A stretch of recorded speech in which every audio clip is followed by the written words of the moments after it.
Welcome back to another episode of Ready, Set, Bake. My name is Raeya, and in today's episode, we're going to be making this beautiful cake and matching cupcakes to celebrate the final episode of season 1 of this series. Let's get started. So the cake flavor we're going to be making today is a fan favorite. It features 2 layers of chocolate cake and 2 layers of vanilla cake, both alternating in between layers of the most decadent and rich chocolate mousse. So it doesn't matter whether you like chocolate or vanilla cake, this cake is the perfect one for anyone. Since I've already prepared my cake layers, I have 4 in total, 2 chocolate and 2 vanilla. Let's get on to making our chocolate mousse. Now this isn't really a classic chocolate mousse where you have to temper the egg yolks or whip up the egg whites. Instead, it's a super easy 3-ingredient recipe that takes no time to make it all. So it starts off with some chocolate chips. I have a little over 3/4 of a cup of dark chocolate chips here. You can use any chocolate chips you want, but I find the dark chocolate gives us a little bit of a break and that nice bitter tones in comparison to the really sweet cake that we're having. I also have a little bit of vanilla extract and some whipping cream here. So the first step is to melt our chocolate chips. You can do this over a bain-marie, but I'm gonna do it in the microwave today because sometimes simple is the best way. So my chocolate is out of the microwave and it's fully melted. I forgot to mention that if you're using a microwave, you want to make sure to be very careful when heating up the chocolate. Chocolate is a very easy ingredient to burn and it can seize up, so we want to make sure that we're microwaving it in increments. I like to use increments of every 20 seconds, and each time it comes out of the microwave, I give it a good stir to slowly heat that chocolate up. My chocolate is still quite hot, so we're gonna put this to the side while we whip up our cream. So I've set my chocolate aside and we're just gonna add our whipping cream in here. I'm also going to add some vanilla in. All in, we can start to whip it up. You can use a hand mixer or a stand mixer, but I feel like a bit of an arm workout today, so I'm gonna be using a whisk. My cream is finally whipped up and my arms are burning, and now it's time to add our chocolate in. So it's nice and cool now, I can feel the bowl and there's no warmth, so now we can add it into our whipped cream. So my chocolate's been added in and I'm just gonna give this another stir and making sure to fully incorporate the chocolate and the whipped cream. Once it's fully stirred in, that's it. That's how simple this delicious chocolate mousse is. Okay guys, the chocolate mousse is done and now it's ready to assemble our cake. So I brought my cake layers in here, and as I told you, I have 2 layers of chocolate and 2 layers of vanilla cake. So these are nice and cool because I made them last night and now it's the morning, and we want to make sure that they're really nice and cool. So when we're cutting off the tops, the domes off, it's not going to tear, it's not going to fall apart. And also when we put the frosting on, we want to make sure that the frosting doesn't melt. So here I have a piece of parchment paper that I'm just going to place on my cake turntable. And what this does is it prevents the cake from sticking to the turntable, especially if your cakes are super moist. So I'm going to start with a vanilla layer. I have it here and I'm just going to place it onto my turntable on top of the parchment paper. I also have a large serrated knife or a bread knife, and I'm just going to start by holding the top of the cake with my hands. And we just want to hold it in place so it doesn't slip around and we don't accidentally cut ourselves or cut wrongly into the cake. So once my hand's on top, I'm going to take my knife and just give it a little cut inside. Now I'm not cutting all the way through, I'm just making a cut a little deeper than a score, and then I'm going to rotate my turntable as I continue to cut that line all the way. So now that it's reached all the way around the cake and it's where we first began, we know that the cut is nice and straight. It's not wonky, it's not tilted to the side, it's not curving inwards, it's all good. So now that it's here, we're gonna cut all the way through. And you can even rotate your turntable a little bit. Now in my very first episode where I showed how to make a lemon cake, I went more in detail about how to cut off the domes of your cake layers perfectly. So if you're still a little confused about this process or you're a beginner to cake decorating, go check out that video because I find it can be very helpful. So now that it's cut, you can just take off the top layer, You can see I didn't cut too much off, just the dome, so my cake isn't wonky or tilted when we stack it. And now we're left with a nicely cut cake layer. Now you don't have to waste the scraps of your cake. You can eat it on its own as a little snack, or other great ways to use it up is in cake pops, or you can also make cake jars, which I covered in a different episode altogether. So go check out that video if you don't know what to do with your extra cake scraps. One layer that's already been trimmed, and now we're gonna do that to the rest of our cake layers. So once again, I'm just gonna place one of my cake layers down and grab my serrated knife, hold it from the top to make sure the cake isn't sliding or moving around. Then I'm taking my serrated knife or bread knife, cutting through just where the dome begins, scoring all the way around. And once I get back to where I first initially cut, I'm going to cut all the way through, and you can use your turntable to help you with that cutting process a little bit. And once you cut all the way through, remove the top off, and now you have your perfectly trimmed and cut cake layer. And then we're just going to repeat this with the rest of our cakes. So I brought back everything that I could possibly need for stacking up my cake, and this includes obviously my cake layers, which I've already trimmed the tops of, and I also have my chocolate mousse, which I've just transferred into a piping bag with no tip. And I also have a piping bag that is fitted with a tip. This is a star tip, and this is going to be filled with our white buttercream. Now what this does is it creates that nice dam, so none of our chocolate mousse is going to spill out. I also have my cake turntable, a thick cake board, and some duct tape. And I also have my classic, just normal decorating supplies, like a bench scraper right here. I love this metal one, and also a nice offset spatula. Now this is just a small one that I use when I do my crumb coat. So the first step is I'm just going to take some of my duct tape and just put it on the bottom of my turntable and put my cake board on top. Now what this does is it prevents the cake board from slipping around, and this makes the decorating process so much easier. I know it's such a small thing, but it makes such a big difference. Now that we have that, I'm just gonna transfer my buttercream into my piping bag. So if you don't know how to fill a piping bag already, what you do is you take the edges and you fold it over. Once I've folded it over, I'm just going to stick my hand underneath and pull the edges right over my hand. And then just open up the center of the bag. So now the filling goes in here, and your hands around could be something to propel the spatula off of to get every little bit of buttercream into the piping bag. You can see I have a large amount of frosting, and I'm just going to push off of my thumb and push it in there. Now if you're finding this a little bit hard to do, you can also do the same thing, except instead of having your hand around the piping bag, you can actually put the piping bag over a glass. And this can be a lot easier, especially if you're just starting out cake decorating. I also want to talk a little more in depth about my cake turntable. Now it is possible to decorate a cake without one, but it's a lot easier to get those smooth, perfect edges if you are using one. If you're just starting out, I would recommend getting a plastic one because it's a lot more affordable, and it often comes with all of the supplies like you need, like your offset spatula and your bench scraper. But I do think a metal one is a great investment if you're planning on making a lot of cakes. Now that our piping bag is filled, I just folded the edges back up, and I'm just gonna push it down. And then I always like to do a test swirl in the bowl just to make sure everything's going well. Okay, it's all good, and now we can start stacking our cake. When I'm stacking my cake, I like to put the denser or heavier layer on the bottom. Now there isn't much of a weight difference with this one. I just find that because my vanilla cake is butter-based, it can be a little denser and heavier, so that's one is gonna be the one that's going on the bottom, so it's not crushing the weight of the other layers. So I'm just gonna put a small swirl of buttercream on the bottom, and this is just an adhesive to stick my vanilla cake on there. And once it's on there, I'm just gonna push it down all the way to the bottom. We don't want any air bubbles because then that can get in the way of getting a smooth edge. So it's just nicely pressed on there. It's time to make our dam. So the dam is just a layer of frosting along the outside to keep our filling in.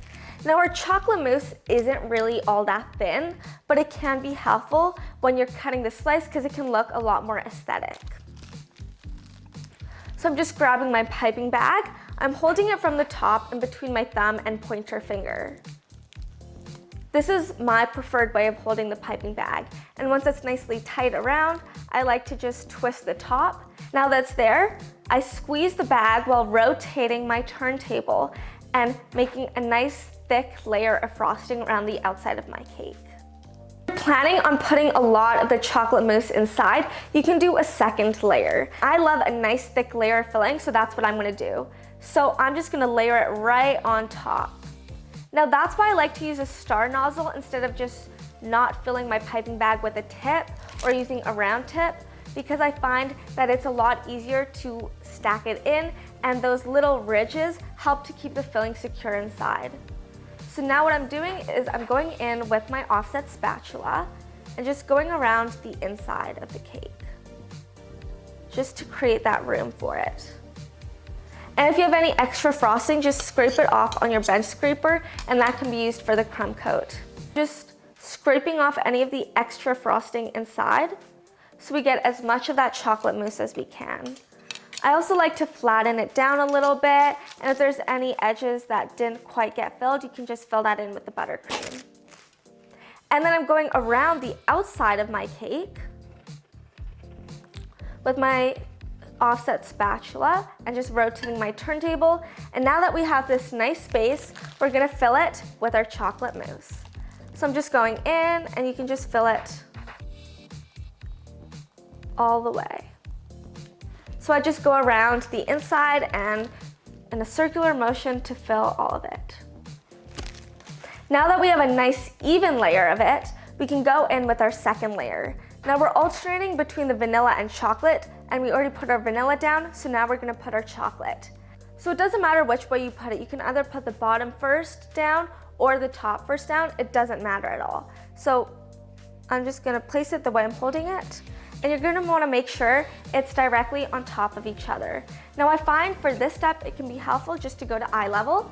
So I'm just gonna crouch down and just make sure everything's lined up properly.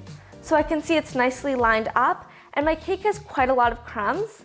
So I'm just gonna brush those extra crumbs off so they're not going in our crumb coat. Now that I've stacked my chocolate cake, we're just gonna repeat this for the rest. So I'll go over it once again, just in case you didn't get it the last time. So holding my piping bag, and I'm gonna go around the perimeter of my cake layer. And then since we want extra filling in there, I'm gonna go around and do a second layer on top. Now that I've gone around the entire perimeter, I've doubled it up, I'm gonna go with my offset spatula and go around the outside of the cake, and then the inside. And that's our dam. And now it can be filled with our chocolate mousse. So I'm just taking it and just doing a circular motion to cover the entire base of our cake. Now that we've finished filling our chocolate layer, we're gonna put our vanilla on top. And just go to eye level and make sure it's lined up. And I can see there are some gaps on the side, so I'm just gonna go ahead and fill that with a little bit more buttercream. Now this is all gonna get perfected while doing our crumb coat, but I just find it's best to make sure these areas are all covered now, just in case something may happen to our cake while stacking those final few layers. I'm gonna do this once again for our last layer.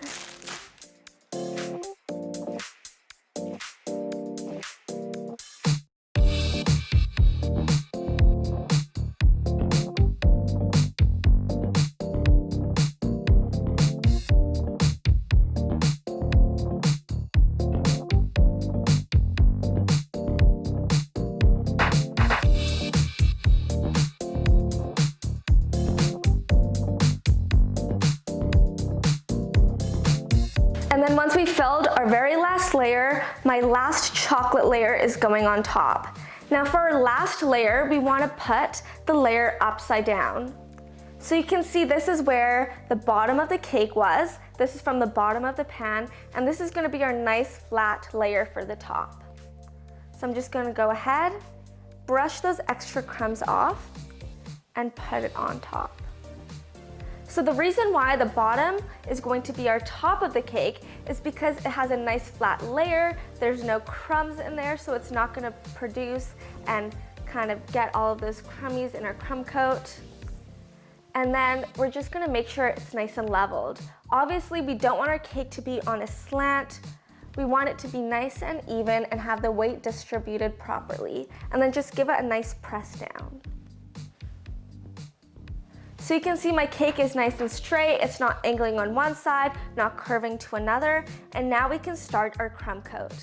So I brought back the rest of my frosting just in case, and now it's time to do our crumb coat. A crumb coat is exactly what it sounds like. It's a coat that keeps all of the crumbs sealed inside just so it doesn't get to our final coat. So I've gotten a lot of questions whether a crumb coat is necessary. And actually a lot of bakeries and a lot of bakers don't use a crumb coat to save time, and also if they feel that their cake isn't that crumbly. However, mine, you can see it's producing quite a lot of crumbs, and we're filling our outside coat with white buttercream. And crumbs, especially from the chocolate cake, are very easy to see through this. So that's why I'm doing a crumb coat today. So I'm just gonna start by filling the top in. So I'm just gonna put a bit of my buttercream, and I have some extra in my piping bag, and then I'm just gonna go along the edges, just with an even amount. And a crumb coat doesn't have to be a super thick layer. In fact, you want it to be super thin and just enough to seal in those crumbs. So I'm just spreading my frosting on my top and rotating my turntable. And once I've got it nice and flat, and it's just a very, very thin layer of buttercream, and I'm just gonna take that extra buttercream on my spatula and start spreading it to the sides. Spreading my frosting around, I'm doing it with very light pressure. Our cake layers are fragile, and we have that chocolate mousse inside, which can make them wiggle or slide a little bit, so we wanna be very cautious with how much pressure we're using. So I don't have enough buttercream on here, so I'm just gonna grab some from my bowl. And once again, just spreading a very thin coat, just to cover that cake completely, just to make sure no crumbs are getting into our final coat. And by no means does the crumb coat have to be perfect or perfectly smooth at all. I know when I started decorating cakes, I wanted every step to look super perfect and smooth, but this is just a base for your final coat. You do, however, want to make sure it's nice and straight and your cake isn't tilting or slanting to a side, because it can be very tough to offset that when you're doing your final coat. So my cake is fully covered in the buttercream. I'm just gonna scrape it off, the extra on my bench scraper. And now I'm gonna use this nice sharp side and align it with the bottom. And I'm holding it directly to the cake. And I'm just going to scrape. So right now I'm scraping as much buttercream as I can off, because we don't want that extra buttercream on there. We just want to make sure that the crumbs are fully sealed. And if you can see your cake is starting to tilt, you can just carefully push the layers back into place. Don't stress out if that happens, that's perfectly normal, and it's going to happen especially if you're making a cake as tall as this one. And I'm just gonna go around once again, just to make sure everything's fully aligned. And when I'm scraping, I'm holding my bench scraper directly parallel to the cake, and then I'm just holding it in place while I use my other hand to rotate the turntable. So I know I said I was using quite a bit of pressure when I was scraping off the frosting, but we don't want to scrape off a lot of that cake, because that's going to produce more crumbs instead of doing what a crumb coat is actually meant to do, which is reduce the crumbs. So I finished my crumb coat here. You can see it's not perfect at all. We just want to get that first coat on there. And now I'm going to take my offset spatula and bring in this crown along the edge. So to do this, I'm just holding it right above the cake and then pushing it inwards and scraping or sliding towards the middle. And then after every swipe, I'm just gonna wipe off my offset spatula so it's clean and we're not making or ruining these edges. So I'm going all the way around. So the reason why we're taking such care to make a good crumb coat for our cake is because it's the base of our final coat. If we don't start getting that nice flat top or those nice straight sides, then it's not gonna make a good foundation for our final coat. We wanna make sure that we're doing everything properly in this stage so that everything runs smoothly for the next stages. So I'm very happy with how that looks. And now this is gonna go in the fridge or the freezer for about 10 minutes. We want it to be nice and cool so those crumbs aren't transferring into our final coat. It also helps to have the layers firm and not sliding around to stabilize that dam that we made. So 10 minutes in the fridge, and then we're gonna come out and start on our final coat. My cake is back from the fridge, and now we're ready to apply our final coat. So I know my cake is ready because it's been in the fridge for about 10 to 20 minutes, and if I touch it on the top just lightly, there's no frosting on my hands or anything. So now we're ready to get started. So I know the final coat can be very intimidating and challenging for many people because there's that pressure of getting that perfectly smooth and flawless final coat. So I have a couple of tips and tricks, and I'll show you the way that I do it to make this process the easiest it can be. So I just have my buttercream here, and I like to have mine at a very soft consistency. So you don't want it to be too soft where it's melting or falling off of your cake, but you just want it to be enough so that it can help to get that nice smooth coat. I know if you're working with super stiff buttercream on your cake, it can be hard because the frosting will harden as soon as it touches your cold cake. So when it's soft and it goes on there, it's gonna harden, but it's not gonna harden too much so that it's too tough to get that nice smooth coat. I also have a larger offset spatula here, and this helps me to get better coverage because you can put more frosting on at once. So my biggest trick to get that nice smooth final coat of frosting is to not take too long doing it. The more you scrape and the longer you spend, the harder the frosting is going to get to smooth out because it's going to develop all of these air bubbles and imperfections. So don't stress it and just have fun doing it. This is a fun thing to do. So I'm starting by taking a scoop of my frosting, and I'm just gonna put it on the top of the cake. I'm putting a lot of frosting on the top, and then we'll spread it out onto the sides. So you can see here my frosting is soft, but it's not melting or flopping everywhere. And now I'm taking my large offset spatula and just smoothing out the top.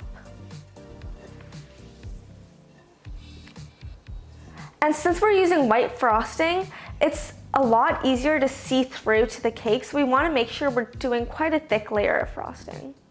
And then now that we have our top done, we're going to start spreading that extra frosting onto the sides.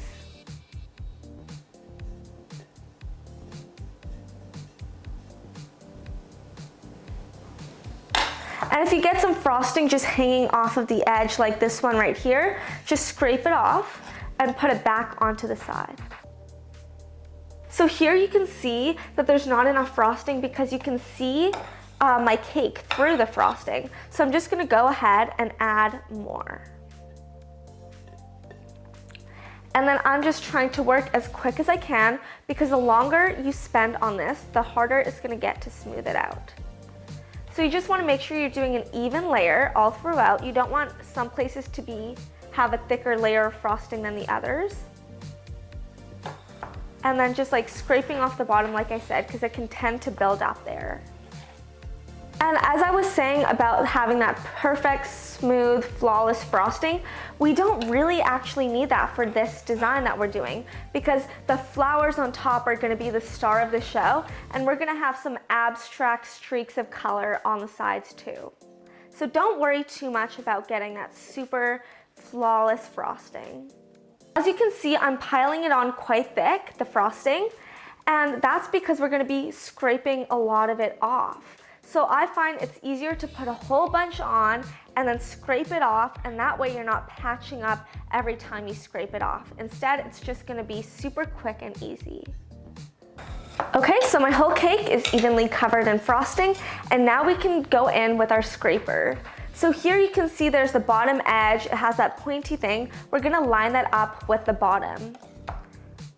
And then we're just gonna spread our hands out across the bench scraper, and this will help us get those straight sides instead of having our cake slant inwards or outwards. So when I'm holding it parallel to the cake, making sure it's nice and straight, and then I'm just gonna scrape it.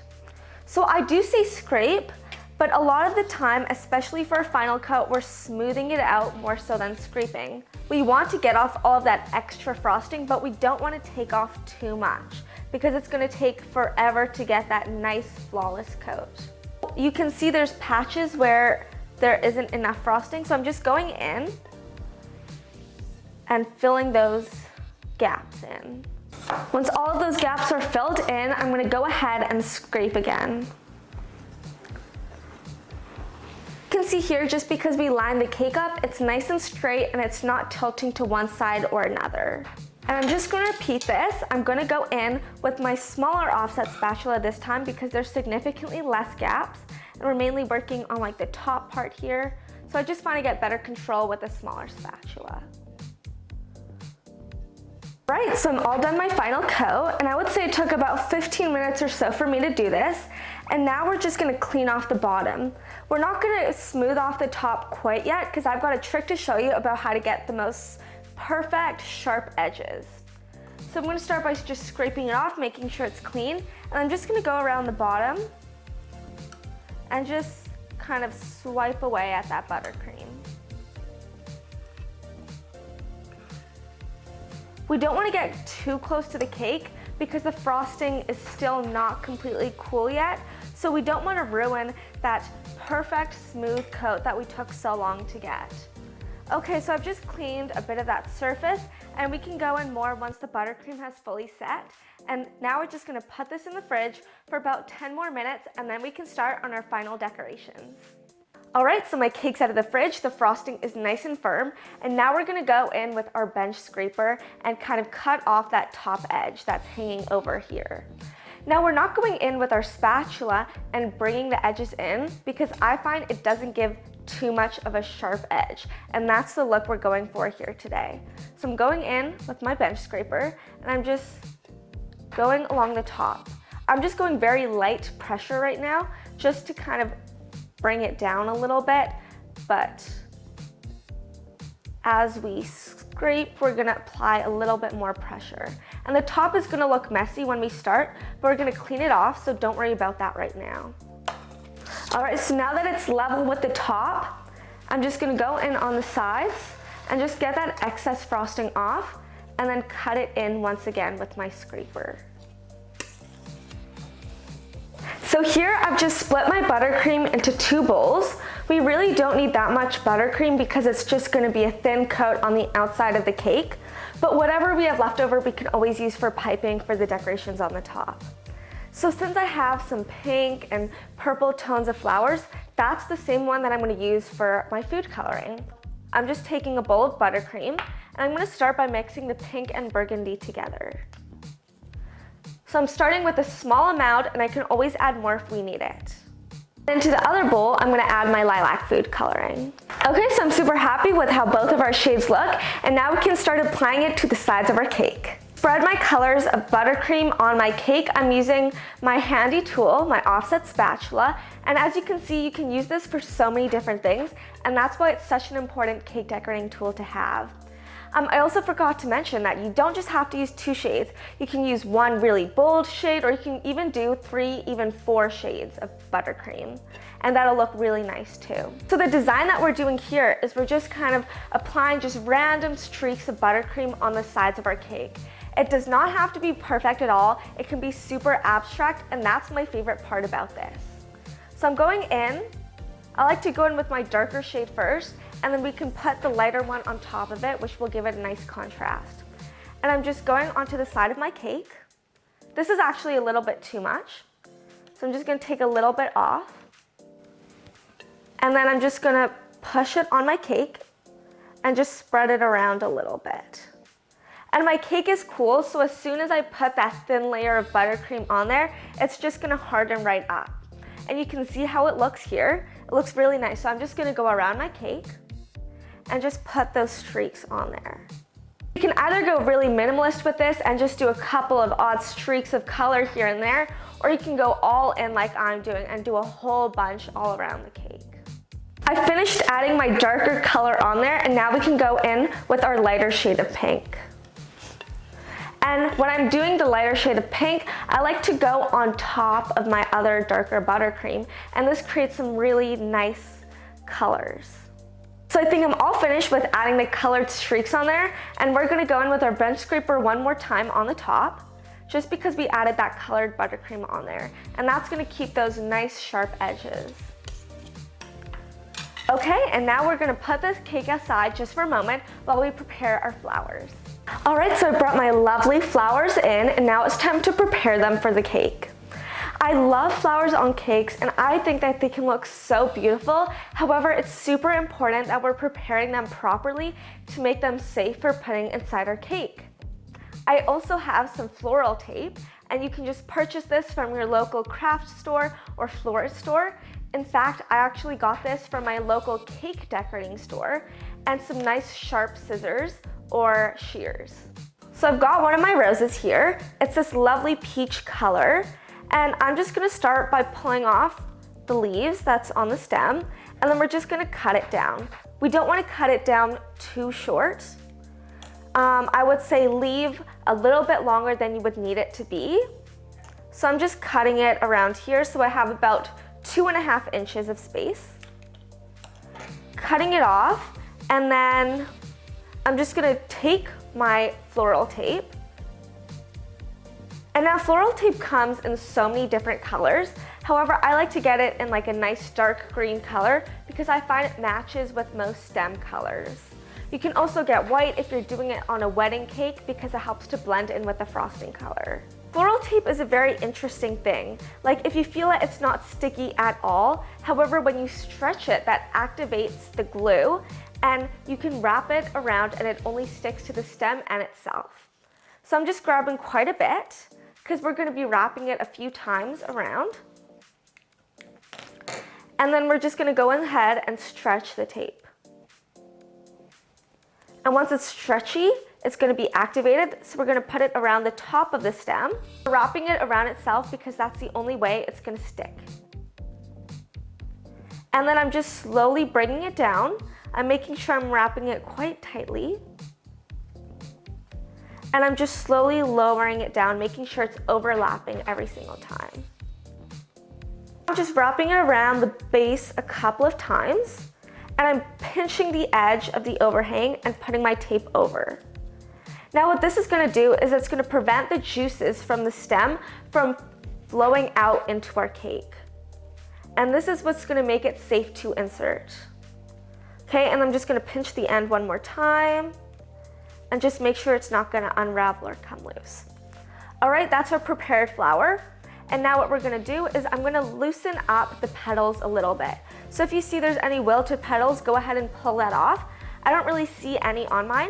For my cakes, I like a more open set flower. So what I'm going to do, it's a little trick I have, I'm going to push it upside down and just rub it in between my palms a little bit. Just very gently, and this is going to open up the petals a little bit. And what you can also do is go in just with your fingers a little bit and just spread the petals apart very gently. And look how much better that is for a cake. I'm just going to go ahead and repeat this process for the rest of my flowers. You can see here I also have some greenery, like some eucalyptus, which helps to provide a bit of a textural difference and a color difference when we're putting it on our cake. So it's a little more interesting than all just pink shades. I also have some baby's breath, and that will help to provide some white tones for a bit of balance. Brought back my cake, and I have all of my other decorations here. So I have my piping bag with the colors that were left over from doing the streaks on the outside. I also have obviously the flowers that we prepared earlier and the greenery. I also made these macarons last night, and I absolutely love how they turned out. I just made them this nice dainty purple color. I also have a happy birthday cake topper, and some candles, some rice paper sails that just look like this, and I put a toothpick on the end so we can insert them into our cake, some brushes, some gold luster dust, and some gold leaf. Now I know this is a lot of decorations, but what I love about doing the final decorations is that we don't have to use everything that we've brought in. It's all creative freedom. You can choose what looks best, what doesn't, and there's no pressure to use everything here. So without further ado, let's get started. So I like to usually start by putting the largest decorations first. So in this case, it's my big roses.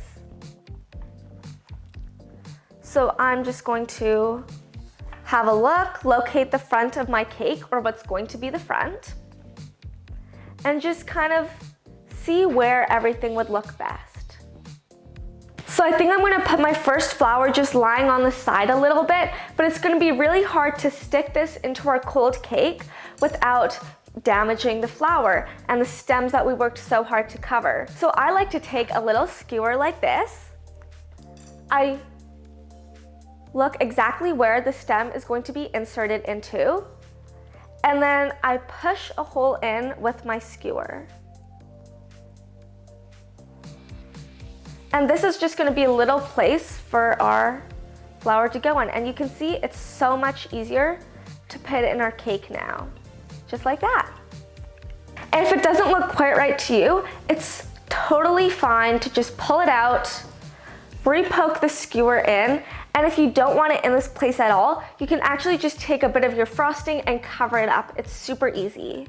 So I've just brought another camera in here, as you can see, so you can get a closer look at exactly what I'm doing. Okay, I think I want my topper to go right here at the front. I like how that looks, and now we can layer other decorations around it once again.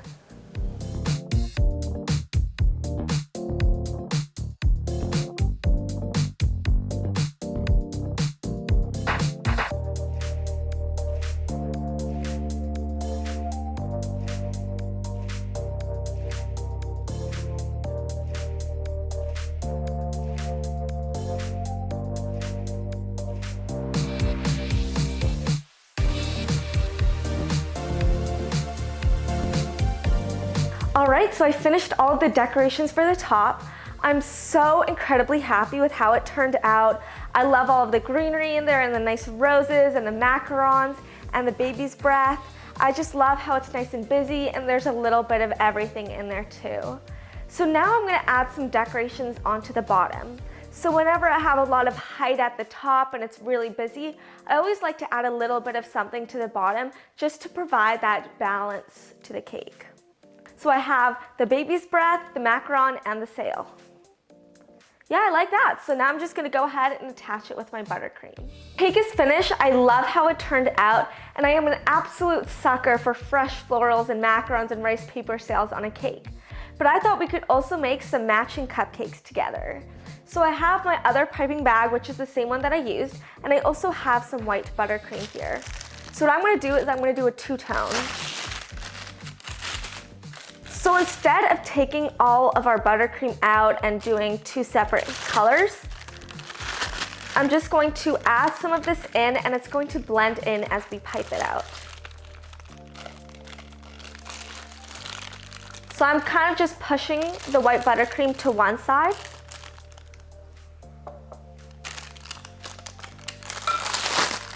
And then once it's on here, I'm just gonna squish some of the colors together, just so it'll blend a little more. Once the white and our colored buttercream is in the same piping bag, we can start to pipe it out onto our cupcakes. So here I'm just gonna do a classic rosette. So I'm starting in the center, squeezing, going around the cupcake, building it up a little bit, and then releasing pressure as I flick the tail off. And I'm just gonna repeat that with the rest of them. So I finished making rosettes on all of my cupcakes. Now we can bring back our decorations and put them on. So I still have quite a few macarons left. So I'm just gonna put just one in the middle. Okay, so I put the macarons on these ones, and then for the other ones, I have some leftover small pieces of baby breath that we can just put on them. So our baby's breath has been added to our cupcakes. I love how it looks. However, there's a little bit of a hole where we put the stem in. So here I just have some silver sprinkles, and I'm just gonna put it on that little indent. And it'll just cover it right up. Once our cupcakes are completed, that marks the end of today's episode. Thank you so much for joining me, not just today, but throughout season 1 of Ready, Set, Bake. I truly hope you had as much fun watching these episodes as I did creating them. Hopefully this series encouraged you to explore the art of baking and to gain confidence in the kitchen. If you're interested in checking out some of my other baking creations, have a look at my Instagram at The Messy Baker. And my DMs are always open if you have any questions, comments, or ideas. Once again, thank you so much for joining me of season 1 of Ready, Set, Bake.